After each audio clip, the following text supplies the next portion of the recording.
obviously, side with the Kingdom of Nohr. Now, you're Corin. You've grown up in the Kingdom of Nohr in isolation. You've grown up your whole life thinking that your Nohrian siblings are actually your siblings, that King Garen is actually your father, which isn't the best thing, but it's what you thought was the truth. Yeah. And basically something happens in the prologue. You end up in Hoshiden custody, and you find out the truth of your birth. You were actually a Hoshiden prince or princess, stolen at a very young age, right, and taken to the Kingdom of Nohr. So once you have discovered the truth, you get to choose kind of which path you want to go, and it's a very emotional decision, obviously. It's a tough one, yeah. It's a tough one once you are familiar with both sides, but the one we're going to look at now is Fire Emblem Fates Conquest, and this is what happens if you choose to side with the Kingdom of Nohr. So, we've just returned. Prince Xander, the Crown Prince of Nohr, he's next in line for the crown. He's talking to King Garen, kind of filling him in on what's happened, saying that they finally recovered their long-lost brother Corin. They brought him back. And King Garen would theoretically be happy about this, right? You'd think so. Right? I feel like there's not a lot that makes him happy. No, he's only a hard got the one to please. He is. So, he doesn't react the way maybe Corin and Xander were hoping he would react.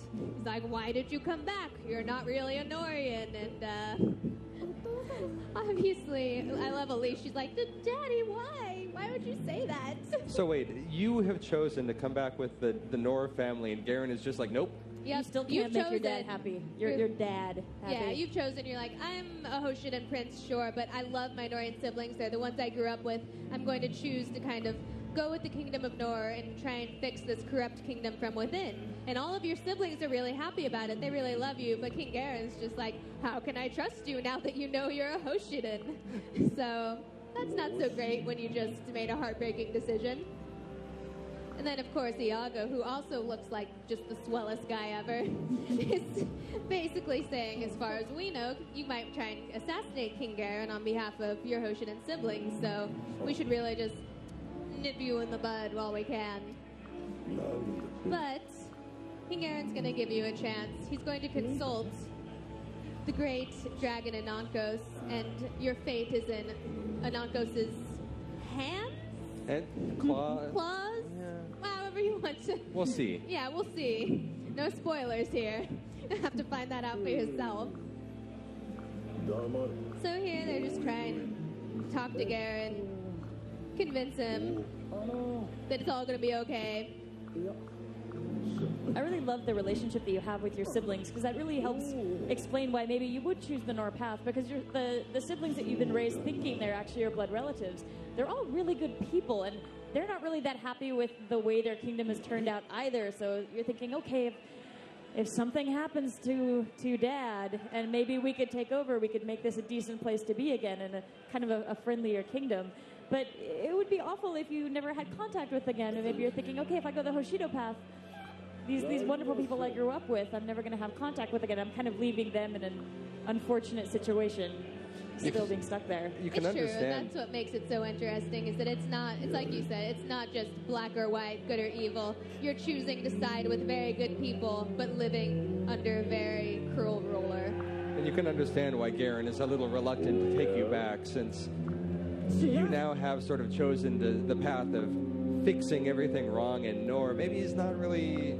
I think he knows he's the problem. Yeah. And so here, Garen's trying to kill Corin. Xander steps in and is trying to protect his brother, and Corin is saying, no, don't hurt Xander, for me. I'd rather you hurt me instead. But here, we're going to see him consult Anankos. And just so, for anyone who's worried about spoilers, I hate spoilers as well. This is early on in the game, so we're not giving away too much. Don't worry. Here, he's going to ask his mythical dragon friend for help. As you do. I often wish I had a mythical dragon friend to help me make serious decisions. To each their own. And so he's received word from Anankos. He says that he's going to let Corin live. He woke up on the right side of the bed today, so he's going to let his son live. he's a generous father. But, of course, he wouldn't be King Garen if there weren't stipulations. So he's going to make Corin prove himself before he welcomes him back into the family. what better way than to single-handedly stop a rebellion? That's fair, right? Yeah, just go squash a small rebel alliance, Sure. whatever it is. You know, nothing to it. It's only his second battle he's ever been in his whole life, but he can probably handle it. Yeah, I'm actually thinking that you're, as a character, either as the prince or princess when you're starting out, you've been kept in such isolation. You don't have a lot of life skills or fighting skills. This is kind of a tough situation for you no matter which side you choose. It's true. What I find interesting about this is, like, you've chosen the Nohrian path, and the very first thing that you have to do is you have to go out and you have to squash this rebellion. We're going to see later on that if you choose the Hoshido path, things just turn out differently. It's a little different. You're not squashing rebellions. You're doing this and that. You're, bringing medicine or doing things a little more Hoshiden. So right from the start, after you make this critical decision, you already see, like, your life path is going in a different direction than it would have otherwise. Yeah, for anybody who plays both versions, you will see how very drastically different they are. That one decision changes everything. It changes the kind of life that Garen has. It changes what happens to all of his siblings from both sides and what happens with the fate of the world. So it's really important decision you should give a lot of thought to. Yeah, and it can be a little heartbreaking, too, when you're running into certain characters, and depending on what choice you make, they're going to respond to you really differently. And you could have somebody, like, say you try out both paths, you get the whole experience here, and take a look at this conflict from both directions. This favorite character of yours who you really bonded with, suddenly you're on the other side of the conflict, and it's like, we can't be bros anymore. This isn't going to work out. I just want to point out, this is King Garen's smile. And I was going to say. It's that kind is of unsettling. It's like he's trying so hard to pull the muscles back into the shape of a smile. It's like he's almost got it. He's used to doing, so I want to click away from that scary smile. I'm glad he doesn't smile a lot. I don't want to see that much more. But here's Prince Xander. He overheard kind of an evil moment of King Garen being like, haha, Garen will never survive this test. You know, serves him right, traitor of Nohr. And Xander's like, wow, that's Dad. That makes sense. You shouldn't say these things out loud, I think. Like, certain evil plots you keep to yourself until they're resolved. Yeah. It's probably a smarter way to go. It pains me, but I'm going to click away from Prince Xander now. Okay, I'm done. Just say it's not so bad that he's not your brother. Maybe? Just me? All right. Things they'll work out. Yeah. All right, so now Garen is going to go off into the Devil's Bog, which sounds really warm and cuddly. It sounds fine. You know? I think it might actually be a location of the Nohrian family vacation home. Yes. So he's going through the Devil's Bog in the woods of the Forlorn. And that is Nohr. That is how Nohr rolls.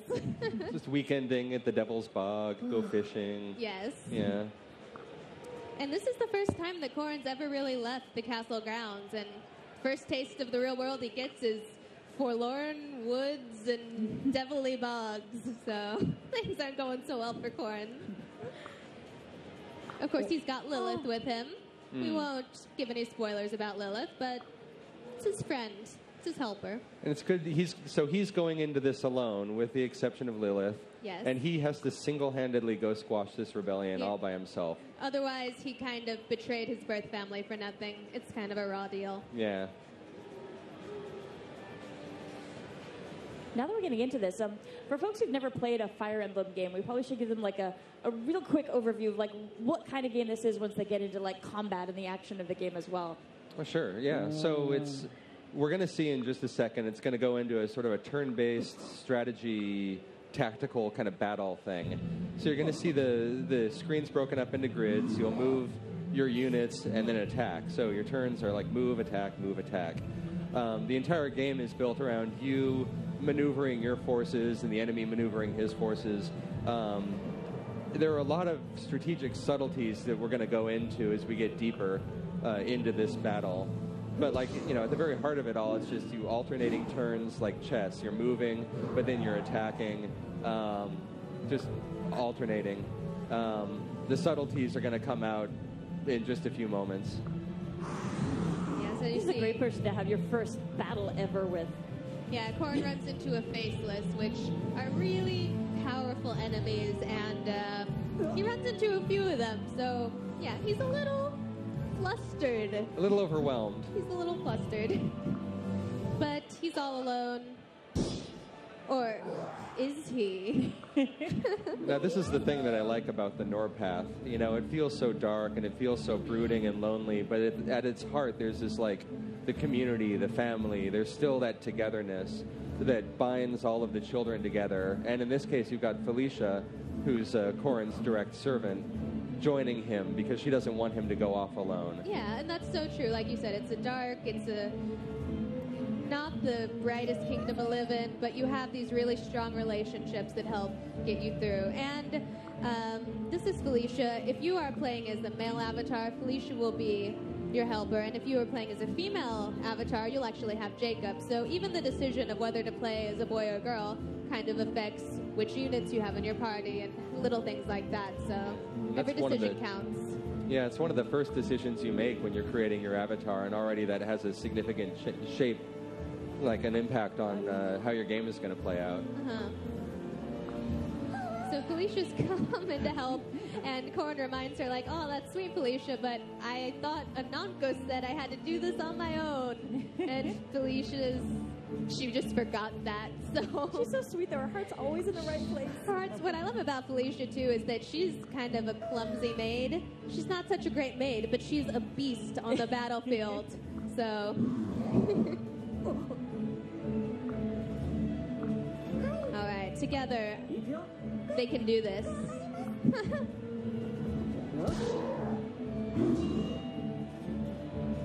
All right, so we're about to jump into battle, and I'm just gonna prepare my units. You talk amongst yourselves. So the first thing that we're going to see as soon as we come back is the battle map. All of the red units are the enemy units. You'll see them on the screen on the map. You'll see your units, the blue units. They're going to be horribly, horribly outnumbered at first, with just 2 forces on your side, and I don't even know how many of the nameless, faceless monstrosities surrounding you. So we're going to see how that goes. This is going to be rough at first. It is. I think one of the things I really love about the Fire Emblem series in general is just how much strategy goes into your decisions on the battlefield. It's not a matter of, like, I hit you, you hit me, I hit you, you hit me, one of the monsters goes down. There's so much here, variation with your units, depending on who you've got with you in your battle. Folks are going to have different weapons, they're going to have different ranges of movement. Some folks are going to be really tanky, others are going to be folks you need to keep in the background. But you really have to put a lot of thought into, okay, where am I going to maneuver all my different units on the map here? And sometimes even like, okay, who's going to be next to each other, who's going to be paired up, because that can have a really big impact on how the battle actually goes for you. Yeah, and the weapons that you're equipped with are going to have a big effect on the battle as well. There's a long-standing tradition in the Fire Emblem series of the weapons triangle. Which weapons are strong against which other weapons? So swords are strong against axes, axes are strong against lances, lances are strong against swords. And so there's this sort of rock, paper, scissor decision-making that you have to go through when you see what your enemy is equipped with and you know what you're equipped with. You want to find the right weapon to go into battle to make sure that you have an advantage over the enemy and make sure that you're protected against enemies who have an advantage over you. So there's a lot of work that you have to do on placement and a lot of attention that you have to pay not just to the shape of the battlefield itself, but to the enemy's makeup and the other units on the screen. And of course, like in true RPG fashion, when you finish a battle, you're going to get experience. And that's going to also really change, you know, how your units are performing, how you maybe want to customize them, level them up, get them ready to go for other battles. Because there's a lot of control you have over your party and who's going where, what they're doing, how they're growing as well. Sure, and the interesting thing is that another thing that sets these two versions apart is the difficulty. So the Nohr path, that's going to be for people who are really familiar with Fire Emblem or with tactical RPGs. The maps are going to be more difficult, and there's not actually going to be places where you can grind for gold or experience. So you have to be really strategic, and for anybody looking for a nice challenge, they're going to find it here. And not to say that the Hoshido path is easy or anything, but it's a little bit easier. The maps aren't quite as hard, and you do have the option of grinding for gold and experience. So that's another thing that kind of sets the paths apart. Yeah, it's interesting because you don't get to grind for experience, every decision that you make about who you level up and which character you develop is much more critical here because you don't have the opportunities to hit everybody's level max, to raise them to their top capacity, you have to make very clear decisions about who you're going to commit to. Yeah, there's not just experience points all around, great weapons all around. You have to be really tactical. And this is critical here because, like, one of the hallmarks of the Fire Emblem series is the whole permadeath situation. Granted, you can play with permadeath turned on or permadeath turned off, but with permadeath on, if you lose a character in the battlefield, they're gone for good. Until you reset, because you can't let that happen. Yeah, that's my play style for Fire Emblem. Yes. I'll play with permadeath, but the minute someone dies, it's like over. power Reset. button. This is Sorry. a Not gonna serious fly. ethical decision here. Someone, like, if dead is dead, you know, if you lose to someone on the battlefield, I feel like you have to press on no matter how much you miss that person, how much you invested in them. I can't. That's You a have to valid go way on. to play, but no. But no. So, somebody... I love Silas. Silas is about to show up here, and he comes out of nowhere, and Corin doesn't recognize his face right away. Silas is pretty exuberant, though. He's like, "Oh, Silas, I finally caught up with you. How are you?" And Corin just says, "Who are you? Thanks for the help, but what?" And now you can see the moment his heart breaks. It's awkward, but it's familiar. I sympathize with Corin. Names just fly out of my head, It's faces, true. people, things. So, Silas, keep Silas in mind because we're going to take a look at the Hoshido path tomorrow. We're actually going to run into Silas on the Hoshido path as well. And as you will see, your interaction with him is really, really different on the Hoshido path because he's a Nohrian knight. So here, he's all smiles and how are you, but it's a little tenser when you meet him on the Hoshido path. But here, Silas tries to remind you, like, hey, we used to be childhood friends. You know, it was for a short while, but you were very young and you always wanted to leave the Northern Fortress. So I snuck you out one day and they threatened to kill me. You made them stop, but I was kicked out of the kingdom. But our friendship meant so much to me that I always wanted to kind of come back and find you again. That's why I became a knight. And then it's awkward because Corin It's so doesn't sad remember thinking, him. Your father threatened to kill me. My father threatened to kill a lot of people. You're gonna have to be more more specific. But once Silas kind of reminds him about the whole saving his life thing, Corin remembers it, and he's very happy to see him again. So it's a really sweet reunion eventually.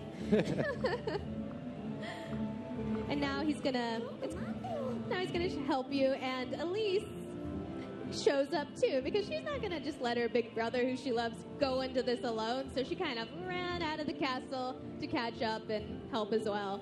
Not that she asked anyone. Elise has a mind of her own. She's gonna do what she wants. Yeah, I love how finding out about your past doesn't change anything for your siblings. They still love you just as much, and they decide, it doesn't matter where you're from. We grew up together. We put up with the same kind of unfortunate childhood. And It's they still true. want to protect you and look They out don't for skip you. a beat. Elise doesn't care who you were born to. You're her big brother, and she loves you, and she's gonna go run through the woods to find you if she has to. And you're not so outnumbered now, you know. And you're Before, outnumbered. it's just the two of you. Now you're starting to see your family and friends rallying behind you. So all those relationships that you built up while you were in Nohr are now kind of paying off because they're going to help save your tail. And actually, speaking of relationships, that's one thing that's really fun about the Fire Emblem series, how you can actually cultivate relationships between your characters, in large part based on how you decide to send them out into battle and who they happen to be fighting next to. I think we're going to see a little bit of that almost immediately. When two characters are placed side by side in battle, they'll start to build up a sort of a support level between the two of them. They develop a relationship. The longer they're there, the more that support level increases, and you can foster that relationship between them to make them stronger on the battlefield as they're side by side. Another interesting thing is I put these two characters side by side, so... Wow. Well, Corin destroyed Nice. that faceless, but if he hadn't, Felicia could have actually gone in there and gotten an extra hit. Now, normally in Fire Emblem, or like in Awakening, if you put characters side by side or if you paired them up one on top of the other, there would be kind of a random chance whether they would fight on each other's behalf or defend. This time, they've kind of broken those two up. If you place two units side by side, the supporting character might come in and get in an extra attack. Arthur. Oh, Arthur. We'll get to Arthur in a second. But And if his you stack magnificent them up, hair. if you stack them up, the supporting character might defend. So you have a tighter control over that strategy. I like what that does to your strategy overall, because then you really have to focus on who you put at the front, who you put behind the lines, where each unit is placed becomes much more critical now. So Elise's retainers have finally caught up with her. She kind of ran off ahead of them because that's what she does. Impetuous. But they finally caught up with her, and they are. That's the thing about Fire Emblem for me is all of the characters. And especially in this game, all of the characters are so distinct. They have their own story, their own personality, and you just grow to love them so much that it makes the choice that you make in your interaction with them mean so much. And like you said, if you do choose to let them fall in battle, it's really going to hurt because it's not just this blank unit, generic knight. It's this person who you've gotten to know over the course of several chapters. But you'll honor their memory and not reset. No, you reset, and then you don't have to miss them. I'm That's with how Audrey life on this works, one. right?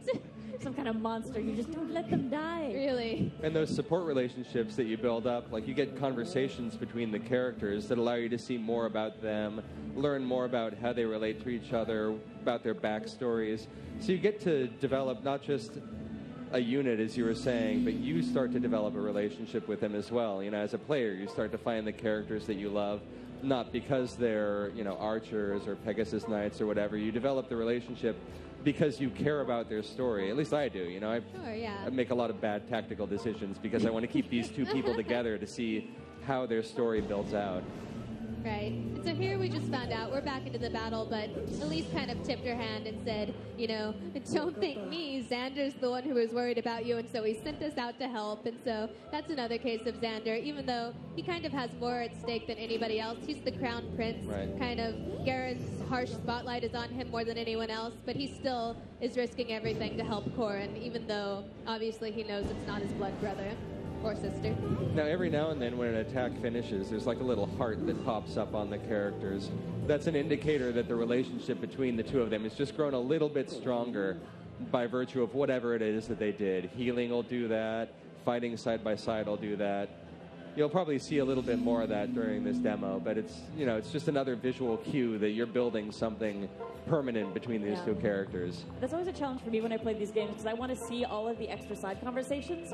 So everyone has to be friends with everybody, and every once in a while it's like, okay, I just have to do these battles, and you two have to be friends, so you guys are going to go over here and just stay there until you're friends. It's funny, from a localization standpoint, like, we know how much text there is in this game.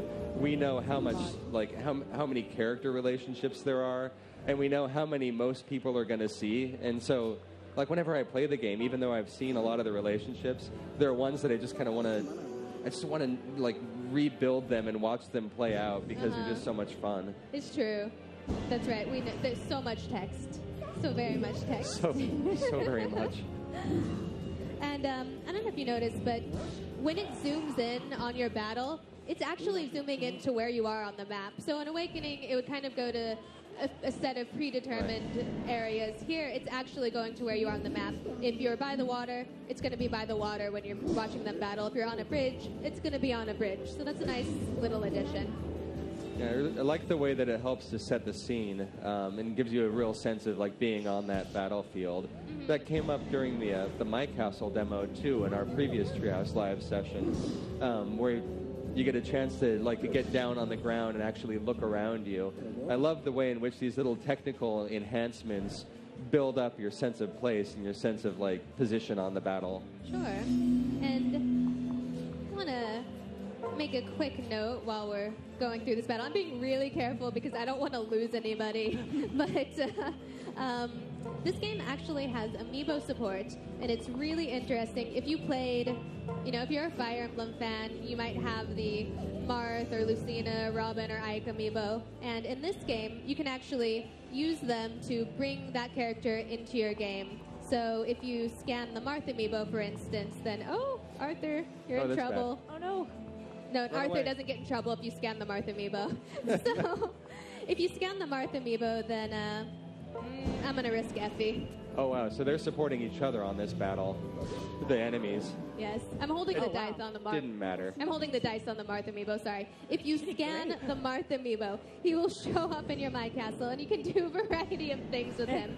So you can receive items from him, you can give items to him, you can battle him, and if you scan him enough times, you can actually have him man one of the shops in your My Castle. So if you're a huge fan of the first Fire Emblem, or Fire Emblem Awakening, and you want to scan a Lucina, you can actually have them man one of your shops, which is really, really cool. If you're obsessed with Crom in any way, shape, or form. No one here is obsessed with Crom. I've seen your mouse pad. I know you're a Crom man. Whoa. Whoa. No more accusations, people. Nobody has Crom as their screensaver. Not at all. So have you guys decided yet if you're going to start Hoshido or Nohr? Or is it still a decision that you have to weigh? I'm personally going to go Nohr path, but that's the one I'm working on, so maybe I'm a little...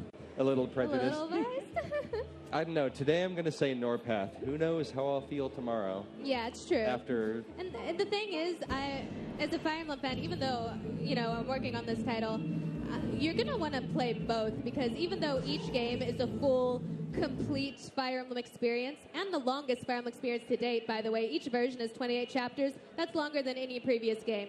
So each game is a full amount of content. But even so, if you love this world and love these characters, then you're probably going to want to play both versions just so you can see what happened if I had chosen the different decision. What are these other characters who I don't maybe get to spend as much time with like?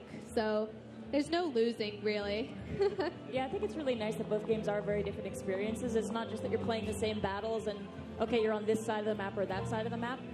You're going through a really complex story, no matter which kingdom you're part of. And it's not a binary good guys, bad guys kind of thing. So you're going to see a really rich experience of just this world and what's going on in it, no matter sort of where you fit into the grander scheme of this huge war that's going on. And it's fun to see if you do go down both paths. It's fun to see the way characters from one path that you've already met on your previous playthrough, to see how they show up and to see what they're doing when you're following a different path. Oh, no. It's a little rough when you get the cold shoulder from your favorite, and you're just like, but we're so close. Don't hit reset. Elise. Don't hit reset. Oh, my baby sister. Okay, this is live, so I'm not going to do anything, but... After we turn the camera off, we're hitting the power button and we're bringing her back. I'm so sorry. I shouldn't be allowed to talk while playing. Poor Elise. We distracted you with Crom talk. I take responsibility. I hope she forgives me. So this is something we can see here now that you've got some mounted units and some units are on foot. The distance that they're able to travel per turn is really different depending on whether or not they're walking or they're riding there. Mm-hmm. And it can take quite a while sometimes, I think, to decide, okay, I've got this many enemies ahead of me, how am I going to organize them? And also, you can see really clearly on this map, there are different choke points. So maybe you want somebody who's really burly and tanky to just block off an entrance so enemies aren't going to be able to get to your weaker characters, but you need to put so much thought into how you're going to deal with whatever's coming up on you the battlefield. Or maybe you're like me and you want to build a relationship between two characters that just has no place in the game. And then you just wind up pairing up exactly the wrong people together just so you can see how ridiculous their conversation is going to be. Honestly, when I was playing Awakening, I had a chart with everyone's name so I could make sure everybody's got to be friends. You got to get all those letters filled out. Yeah, before you hit S rank, it was like, okay, I want everyone to be super best buds, and then we'll deal with their S rank situation. That can wait. I have all your futures planned for you. I have an Excel doc where I'm like, this person's going to be with this person, and this person's going to be with that one. And I am always going to be with Crom. That's an Awakening. Always, forever. That's a different story. Wow, that was... Silas, too. I really need to stop talking. This is a good opportunity to show the realism and the grittiness of the Fire Emblem universe. That's true. It's a savage world. It's savage. So we're going to get our revenge. I don't know if we've shown it yet, but the next time we come into combat, there's actually a little bit of a preview that gives you a general sense of how the battle might go. And it's not a guarantee, but it can be really handy when you're coming up an enemy that you're not familiar with and you're wondering, okay, how mismatched is this pairing? Does this character of mine have a really good chance against this enemy? Or am I getting them in way out of their league? Right, so you're going to go up and heal Arthur. I think we're running low on time, but this is just a sneak peek okay. of Fire Emblem Fates Conquest. Tomorrow we're going to take a look at the Hoshido Path, Fire Emblem Fates Birthright. So it's going to be a very, very different story than the one you saw today. So we hope you'll come back and take a look. Even aesthetically, looking at the Hoshido Path, it's a very different life that you choose. It's a different if you life. decide to go in that direction. Different fate. Thank you so much for showing us a little sneak peek here of what we're going to see on the Nohr path. And yeah, folks, please stay tuned for Hoshido coming tomorrow. I think we're going to be doing that, right? Yes. Awesome. And do stay tuned. We're going to be coming back with some more gameplay really shortly. Thanks so much. Thanks. See you soon.